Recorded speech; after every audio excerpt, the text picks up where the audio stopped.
Il y a Églon, roi de Moab, contre Israël, parce qu'il avait fait ce qui déplaît à l'Éternel. Églon réunit à lui les fils d'Ammon et les Amélécites, et il se mit en marche. Il bâtit Israël, et ils s'emparèrent de la ville de Panier. Et les enfants d'Israël furent asservis 18 ans à Églon, roi de Moab. Les enfants d'Israël crièrent à l'Éternel, et l'Éternel leur suscita un libérateur. Et Eudes, fils de Guéra, benjamite, qui ne se servait pas de la main droite. Les enfants d'Israël envoyèrent par lui un présent à Églon, roi de Moab. Et Eudes se fit une épée à 2 tranchants, longue d'une coudée. Il la ceignit sous ses vêtements au côté droit. Il offrit le présent à Églon, roi de Moab. Or, Églon était un homme très grand. Lorsqu'il eut achevé d'offrir le présent, il renvoya les gens qu'il avait apportés. Il revint lui-même depuis la carrière près de Gilgaï, et il dit, « Ô roi, j'ai quelque chose de secret à te dire. » Le roi dit, « Silence !» Et tous ceux qui étaient auprès de lui sortirent. Et Eudes l'aborda comme il était assis seul dans sa chambre d'été, et il dit, « J'ai une parole de Dieu pour toi. » Églon se leva de son siège. Alors Eudes avança la main gauche, tira l'épée de son côté droit et lui enfonça dans le ventre. La poignée même entra après la lame, et la graisse se referma autour de la lame, car il ne retira pas du ventre l'épée qui sortit par derrière. Et Eudes sortit par le portique, ferma sur lui les portes de la chambre haute et tira le verrou. Quand il fut sorti, les serviteurs du roi vinrent et regardèrent, et voici, les portes de la chambre haute étaient fermées au verrou. Ils dirent, sans doute, il se couvre les pieds dans la chambre d'été. Ils attendirent longtemps, et comme ils n'ouvraient pas les portes de la chambre haute, ils prirent la clé et ouvrirent, et voici, leur maître était mort, étendu par terre. Pendant leur délai, Eudes prit la fuite, dépassa les carrières et se sauva à Séira. Dès qu'il fut arrivé, il sonna de la trompette dans la montagne d'Éphraïm. Les enfants d'Israël descendirent avec lui de la montagne, et il se mit à leur tête. Il leur dit, « Suivez-moi, car l'Éternel a livré entre vos mains les Moabites, vos ennemis. » Ils descendirent après lui, s'emparèrent des gués du Jourdain vis-à-vis de Moab, et ne laissèrent passer personne. Ils bâtirent dans ce temps-là environ 10 000 hommes de Moab, tous robustes, tous vaillants, et pas un échappa. En ce jour, Moab fut humilié sous la main d'Israël, et le pays fut en repos pendant 80 ans. Après lui, il y eut Shamgar, fils d'Ana. Il bâtit 600 hommes des Philistins avec un aiguillon de bœuf.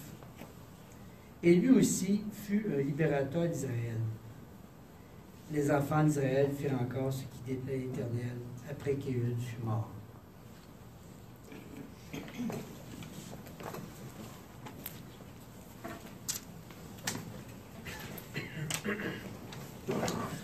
Merci Yvon. Combien je suis content que tu as trouvé le livre de Juges si réjouissant comme livre. Est-ce qu'il y a quelqu'un d'autre qui a essayé de lire le livre des Juges cette semaine? Oui? Puis qu'est-ce que vous pensez de ce livre-là? J'ai arrêté après 2 chapitres. Après 2 chapitres, ok. Est-ce qu'il y a quelqu'un qui a été capable de lire plus que 2 chapitres? Fanny? Oui?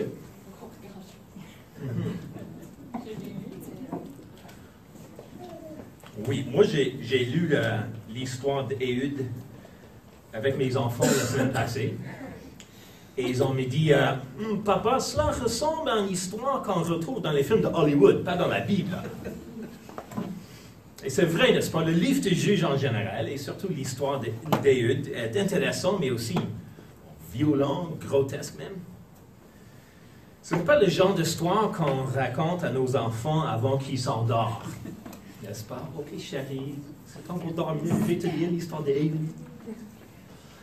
Et certainement pas le premier passage biblique à donner à quelqu'un qui s'intéresse à la foi chrétienne. Quand j'ai demandé à mes enfants la leçon ou la morale de l'histoire d'Éhud, un d'eux a dit en souriant, « On doit tuer les rois gras. » Je ne vais pas mentionner le nom de l'enfant, n'est-ce pas, Justice?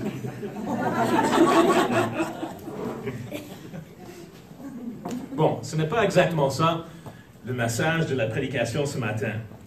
Mais il y a un enseignement pour nous ici dans cette histoire. Le livre des Juges fait partie de la parole de Dieu, n'est-ce pas? Alors ce livre, et même cette histoire d'un assassin gaucher, un roi très gras, a été écrit pour nous, pour notre encouragement dans la vie chrétienne. Alors regardons l'histoire ensemble. Je me souviens, il y a l'année passée, je crois, j'ai essayé de faire quelque chose de peu différent. Puis Madame et Monsieur Pigeon, ils ont lu toute l'histoire le poème, les Cantiques des Cantiques en avant. Puis après, j'ai posé la question, qu'est-ce que vous pensez de cela? Puis Jonathan a dit, c'était plate à mourir. Donc j'espère que le livre des Juges, notre série sur les Juges, ne serait pas plate à mourir. Je suis convaincu qu'il y a des bons messages ici pour nous. Alors l'histoire d'Éhud commence avec un problème. Et c'est quoi le problème? Bien sûr, il y a l'oppression, n'est-ce pas? L'oppression du roi de Moab. Mais le problème est d'abord pas le roi très gras de Moab. Le problème est avec le peuple eux-mêmes, avec le peuple de Dieu. Le verset 12 dit, « Les enfants d'Israël firent encore ce qui déplaît à l'Éternel. » Voilà le problème fondamental de ce livre. Et qu'est-ce qu'ils ont fait exactement pour déplaire à Dieu? Si on lit le livre des Juges, on découvre qu'au départ, leur désobéissance était mineure, puis elle progresse pas à pas pour devenir quelque chose de vraiment grave. C'est comme cela que le péché fonctionne dans notre propre vie, n'est-ce pas? Ça commence par quelque chose de petit que nous ne considérons pas trop grave, puis comme une balle de neige qui grossit en roulant, nos péchés grandissent jusqu'au moment où les effets sont très néfastes pour notre vie. Dans les premiers chapitres de Juges, nous lisons que l'histoire d'Éhud se passe durant des années après qu'Israël ait quitté l'Égypte et est entré en Canaan, en Palestine, la terre promise. Et en entrant dans le pays de Canaan, Dieu a donné son peuple des instructions très claires. Le pays, la terre promise, devrait être consacré à Dieu, chasser du pays tous les autres peuples non-croyants.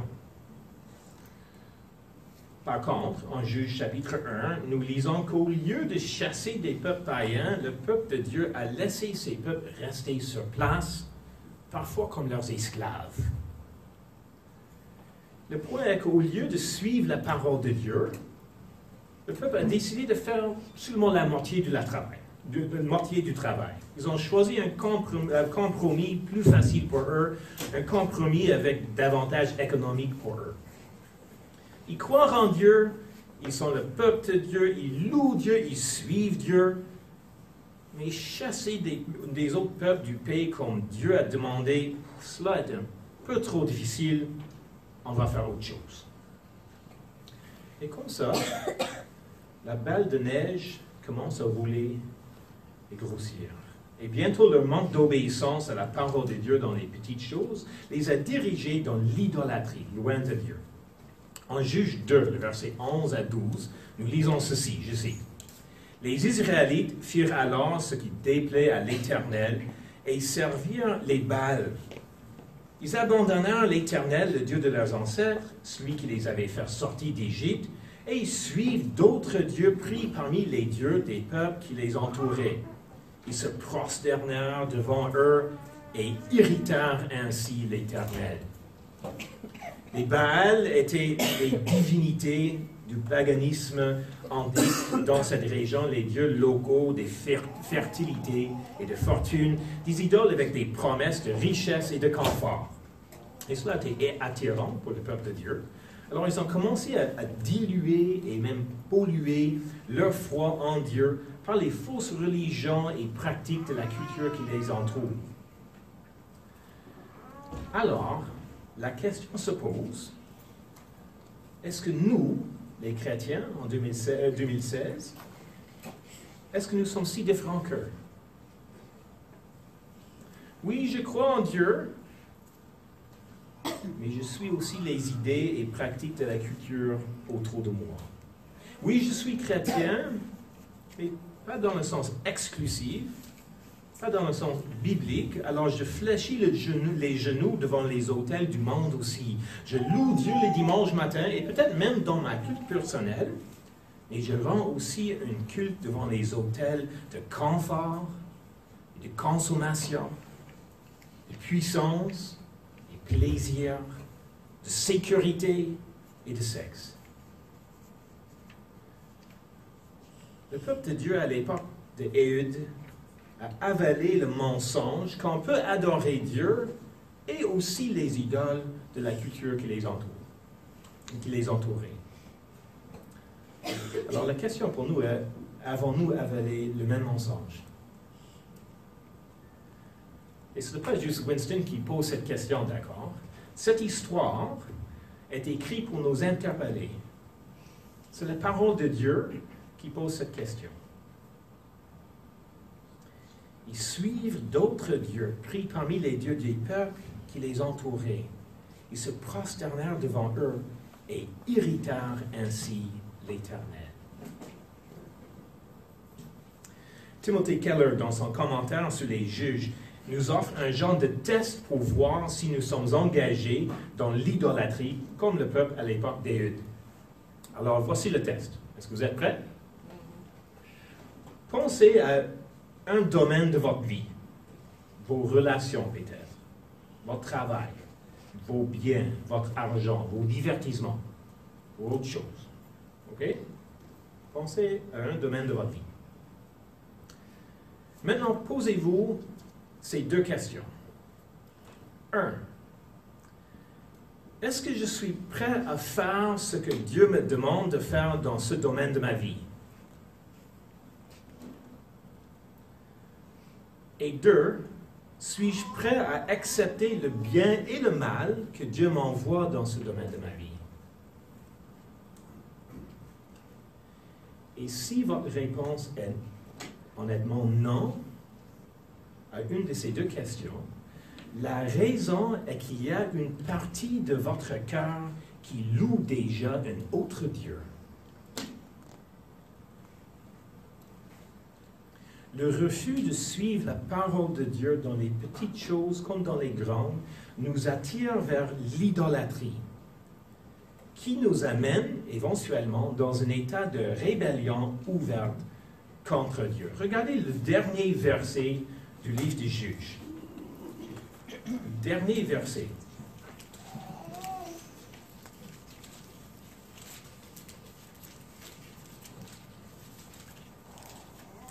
Juge 21, 25.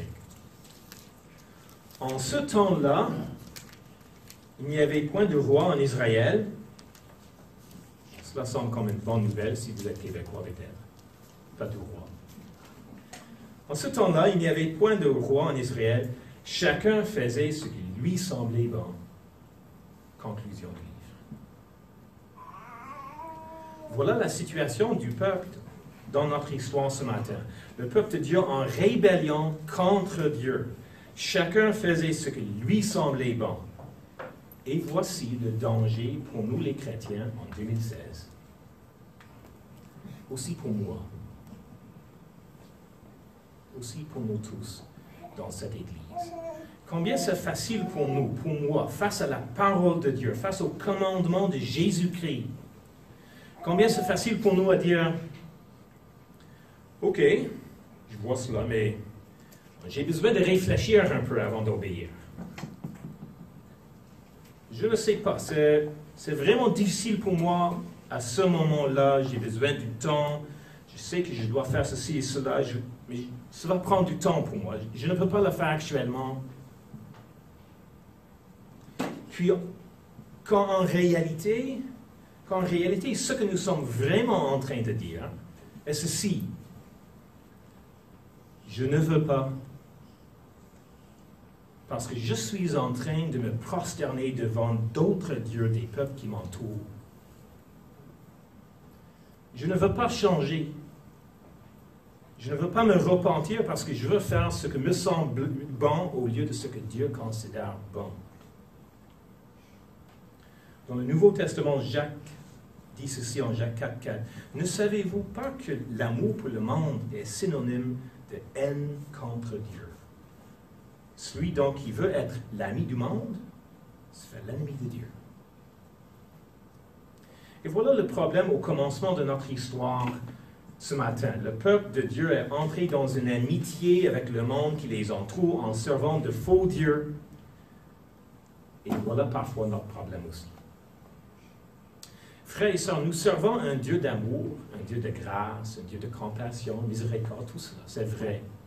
C'est vrai. Mais nous servons un Dieu tout-puissant aussi. Tout-puissant. Un Dieu souverain. Un Dieu 3 fois saint. Un Dieu de majesté et sainteté bouleversante. Et c'est un Dieu jaloux. Il ne tolère pas des rivaux. Il est le Seigneur des Seigneurs, le seul vrai Dieu qui nous a sauvés. Et il devient triste et irrité quand nous servons des idoles. Quand nous considérons sa grâce envers nous comme banale, sans grande signification. Ce n'est pas assez de croire en Dieu. Dieu nous appelle à croire en lui seul. À croire en lui et sa souveraineté sur toutes choses. Alors, dans notre histoire, nous lisons que Dieu a envoyé le roi Églon de Moab pour opprimer le peuple de Dieu. Une oppression qui a duré 18 ans. Et après 18 ans d'oppression et de persécution, le peuple a finalement prié Dieu pour les sauver. Alors nous voyons que notre Dieu est un Dieu saint, oui, et jaloux. Jaloux pour notre adoration. Mais il est un Dieu de miséricorde. Et il est un Dieu de grâce, un Dieu qui aime son peuple malgré leurs fautes, malgré leurs faiblesses. Un Dieu qui vous aime malgré vos fautes. Un Dieu que vous aime malgré vos faiblesses. Un Dieu qui envoie parfois le malheur pour tourner le cœur de son peuple vers lui. Et un Dieu qui envoie un libérateur, un sauveur pour résoudre le problème. Éhud, le Benjamite, de la tribu de Benjamin. Éhud qui ne se servait pas de sa main droite. Il était un gaucher. Qui est un peu drôle parce que le nom Benjamin signifie enfant de ma main droite. Alors Éhud le gaucher, enfant de ma main droite. C'est la main droite qui est dominante chez la majorité des êtres humains, n'est-ce pas? Combien de parmi vous êtes gauchers? Hein?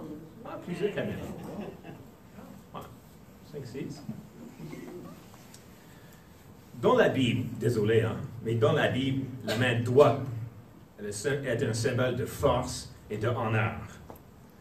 Marc 16, le verset 19, nous dit par exemple que Jésus fut enlevé au ciel et s'assit à la main droite de Dieu. La main droite de Dieu est sa main de puissance. Il nous sauve avec sa main droite. Encore aujourd'hui, au Moyen-Orient et en Afrique aussi, la main gauche a des connotations négatives et la main droite des connotations positives. Au Mali, en Afrique de l'Ouest, par exemple, toucher quelqu'un ou offrir quelque chose à quelqu'un avec la main gauche, c'est un signe de manque de respect. C'est aussi vrai quand même dans le langage français, si quelqu'un n'agit pas avec grâce, c'est une personne gauche ou peut-être maladroite. Alors, Éhud est gaucher. Possiblement, il avait même une difformité, on ne sait pas. Le point est qu'il est gaucher. Éhud, le gaucher, enfant de ma main droite. Il est un peu gauche comme héros. Juste avant notre texte, en Juge chapitre 3, il y a l'histoire du premier juge, Othniel. Nous ne savons pas beaucoup par rapport à lui, mais lui, il semble un juge idéal. Éhud, après lui, pas pire, mais il est gaucher. Dans les prochaines semaines, nous allons lire des histoires d'autres juges et nous allons noter comment aucun d'eux n'est parfait. En fait, nous lisons dans ce livre, de plus que nous lisons dans ce livre, plus les juges deviennent tordus. Le dernier juge, Samson, pas exactement un modèle de la foi, ce gars-là. L'auteur de ce livre souligne ces réalités par exprès. Ce livre a été écrit dans sa forme présente des centaines d'années après les événements. L'auteur ne nous raconte pas ces histoires juste pour le fun. Il veut nous enseigner quelque chose à travers ce livre. Il veut nous enseigner quelque chose par rapport à nous-mêmes et par rapport à Dieu. Oui, les juges comme Éhud, ils sont d'un côté des modèles dans la loi. Hébreux chapitre 11 parle de cela par exemple. Mais de l'autre côté, ils sont décrits avec toutes leurs fautes et leurs faiblesses et leurs péchés pour souligner que nous n'avons pas simplement besoin d'un exemple à suivre. Nous n'avons pas besoin d'un autre libérateur, un autre juge, un autre roi humain. Ce dont nous avons besoin, c'est de quelqu'un de mieux, quelqu'un qui est un sauveur, un libérateur, un juge, un roi, un messie divin et éternel pour nous sauver, pas juste de l'oppression des autres, mais de nous sauver de nous-mêmes, de notre propre rébellion contre Dieu. Alors, Éhud fabrique une épée, un couteau à 2 tranchants d'environ 18 pouces, une arme d'assassin. Il attache sous son vêtement, contre sa cuisse droite, probablement à le côté intérieur, puis entre en présence du roi. Les gardes du roi, prenant pour acquis que Éhud est droitier, comme la plupart des personnes, ont probablement checké son côté gauche pour une épée, et ils ont pensé qu'il était sans armes, puis ils le laissent entrer devant le roi.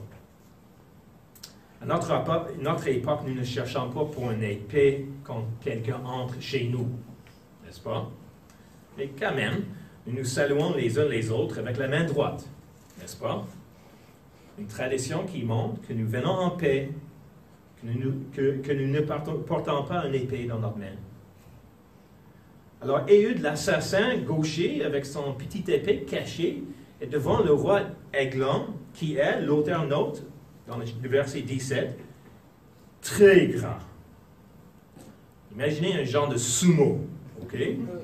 Ce gars, il est vraiment big. Le nom Églon signifie veau. Ok? Il est le veau gras, prêt pour être tué. Et selon les versets 18-19, Éhud semble qu'Éhud voyage avec un groupe de personnes et après qu'ils donnent leur cadeau, il quitte la présence du roi. C'est pas tellement clair. Il semble que peut-être qu'Éhud a raté son opportunité à tuer le roi. Mais non loin de Palais, à un endroit qui s'appelle Gilgal, Éhud retourne sous prétexte qu'il a un message secret pour le roi. Mais pourquoi l'auteur a-t-il ajouté ce détail dans l'histoire, le fait qu'Éhud a quitté puis retourné? Pourquoi cela est-il important? Parce que Gilgal était un endroit plein de significations importantes pour le peuple de Dieu. Regardez avec moi Josué chapitre 4. Josué, c'est le livre jusqu'avant Juge. Josué chapitre 4, versets 1 à 3. Josué chapitre 4, 1 à 3, puis 20 à 24. Est-ce qu'il y a quelqu'un qui peut le lire à voix haute pour nous? Josué chapitre 4, le verset 1 à 3 et 20 à 24. Oui, Matthieu. Lorsque toute la nation eut achevé de passer le Jourdain, l'Éternel dit à Josué, prenez 12 hommes parmi le peuple, un homme de chaque tribu. Donnez-leur cet ordre, enlevez d'ici du milieu du Jourdain la place où les sacrificateurs se sont arrêtés de pied ferme, 12 pierres que vous emporterez avec vous et que vous déposerez dans le lieu où vous passerez cette nuit. C'est verset 20? Oui, 20 à 24.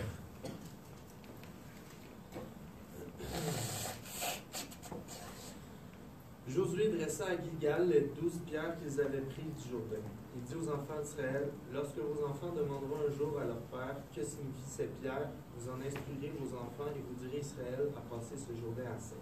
Car l'Éternel, votre Dieu, a mis à sec devant vous les eaux du Jourdain, jusqu'à ce que vous eussiez passé, comme l'Éternel, votre Dieu, l'avait fait à la mer Rouge, qui mit à sec devant nous, jusqu'à ce que nous eussions passé. Afin que tous les peuples de la terre sachent que la main de l'Éternel est puissante, et afin que vous ayez toujours la crainte de l'Éternel, votre Dieu. Merci. Alors, Éhud est rendu à Gilgal, là où il y a des pierres de Josué qui rappellent le peuple de Dieu et qui est signe pour tous les peuples de la terre que la main de l'Éternel est puissante. Mais quand Éhud arrive à Gilgal, qu'est-ce qu'il voit? Verset 19. Verset 19 dans nos Bibles bleues parle des carrières près de Gilgal. Et cela est une traduction, je trouve, obscure. D'autres traductions de la Bible sont plus claires. La Bible française courante dit « Arrivé aux idoles de pierre qui se trouvent près de Gilgal, Éhud retourna sur ses pas. » Éhud quitte la présence du roi et il est rendu à Gilgal. Et là, au lieu des pierres de Josué, qui signifie la puissance du vrai Dieu, il voit les idoles de pierre, les statues de faux dieux. Et là, à Gilgal, Éhud retourne sur ses pas, déterminé à donner à Églon le veau gras, un message secret, un message à deux tranchants, un message que la main de l'Éternel est puissante toujours.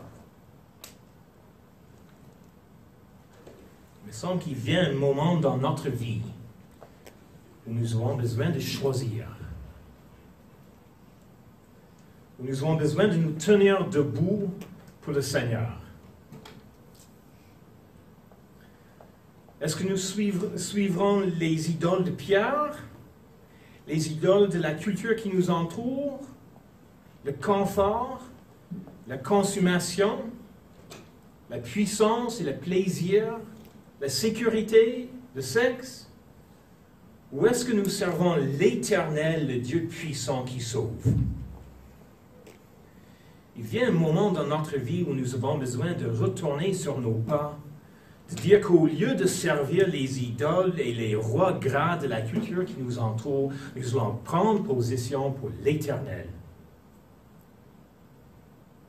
Éhud était un homme loin de parfait, il était un homme violent. Mais Éhud a pris le risque de suivre Dieu au lieu des idoles. Avec courage et certainement par la puissance de Dieu, Éhud a fait son choix à Gilgal. Et vous, mes frères et sœurs, et moi,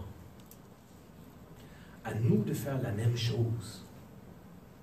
Aujourd'hui, chaque journée est notre Gilgal. Dans les mots de Josué, en Josué 24, maintenant, craignez l'Éternel et servez-le avec intégrité et fidélité. Faites disparaître les dieux de vos ancêtres, que vos ancêtres servaient, et servez l'Éternel. Mais si vous ne le trouvez pas bon de servir l'Éternel, choisissez aujourd'hui qui vous voulez servir. Soit les dieux que vos ancêtres servaient, soit les dieux des peuples dans les pays desquels vous habitez. Quant à moi, quant à ma famille et moi, nous servirons l'Éternel.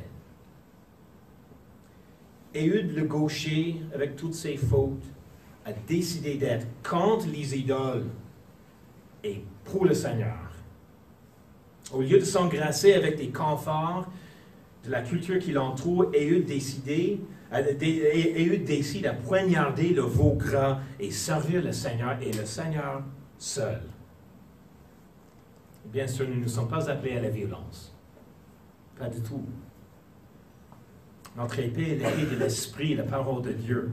Et c'était Jésus lui-même qui a dit, le royaume des cieux est assailli avec force et la violence en empare. Il vient un moment dans notre vie où nous avons besoin de choisir, peut-être au risque de votre confort, de votre statut devant les autres, peut-être au risque de votre vie. Et frères et sœurs, cela n'est pas vrai seulement pour nos frères et sœurs en Syrie et Irak, persécutés par l'État islamique. Cela est vrai pour chacun de nous aujourd'hui. Choisissez aujourd'hui qui vous voulez servir. On n'a pas besoin d'être un grand héros pour le faire. Éhud était loin d'être parfait. Vous et moi, nous avons nos faiblesses et nos fautes propres à nous-mêmes. Et Dieu est grand. C'est Dieu qui est le héros. Par sa puissance, vous pouvez être gauche et choisir de servir le Seigneur quand même. Faites-le pour sa gloire, pour votre joie. Faites-le, choisissez à servir le Seigneur et le Seigneur seul dans tous les domaines de votre vie. Avec Dieu, vous êtes capable de le faire. Avec Dieu, vous êtes capable. Alors, Éhud revient sur ses pas et il dit, « Mon roi, j'ai un message secret pour toi. »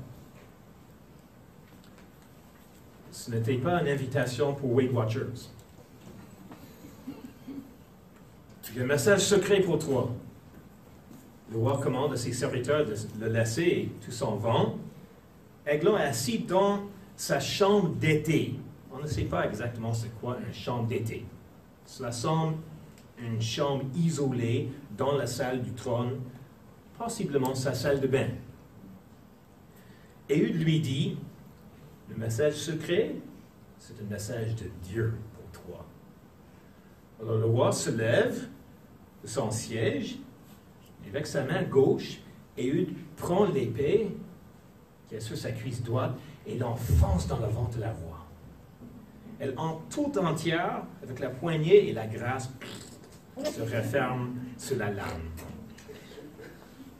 Et ensuite, Éhud, il ferme la porte de la chambre et il fuit. Si vous lisez les différentes versions de la Bible, vous notez que la fin du verset 22 est difficile à traduire. Notre Bible bleue, la version Louis II, suggère que l'épée est entrée dans le ventre d'Églon et est sortie par derrière. La version Louis II 21 dit que c'est Éhud qui, après l'assassinat, c'est lui qui est sorti par derrière. Par contre, beaucoup d'érudits bibliques et d'autres versions de la Bible traduisent la fin du verset 22 autrement. Ce n'est pas l'épée ni Éhud qui est sorti par derrière. Le texte parle du contenu des intestins d'Églon qui serait sorti par derrière. Qui serait sorti de son derrière.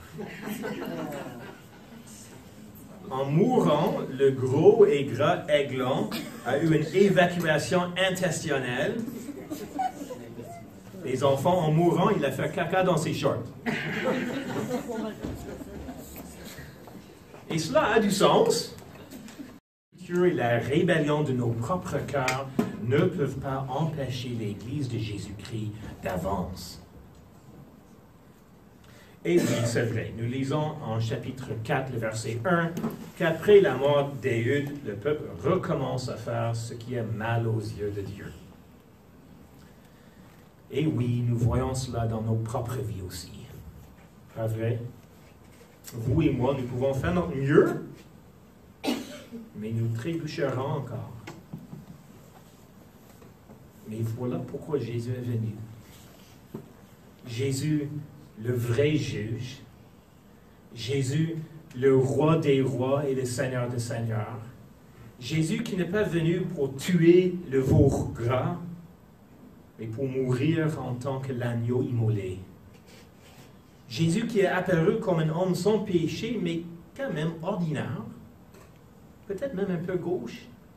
Il n'y avait ni la beauté, ni le prestige qui attire les regards, dit Ésaïe.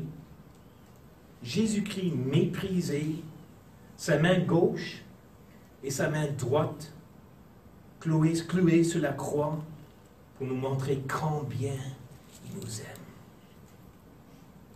Pour nous pardonner de nos péchés, pour effacer nos fautes, pour nous remplir avec son esprit, pour nous donner aujourd'hui la capacité par son esprit de choisir et prendre position et vivre la vie chrétienne ce matin. et pour donner le confort de sa grâce quand nous trébuchons cette semaine. Jésus-Christ qui est aujourd'hui, il est à la main droite de son Père pour préserver, pour sanctifier et pour nous glorifier, nous son peuple bien-aimé. Frères et sœurs, ceci n'est pas une histoire d'Hollywood. Ceci est la parole de Dieu pour nous. Amen.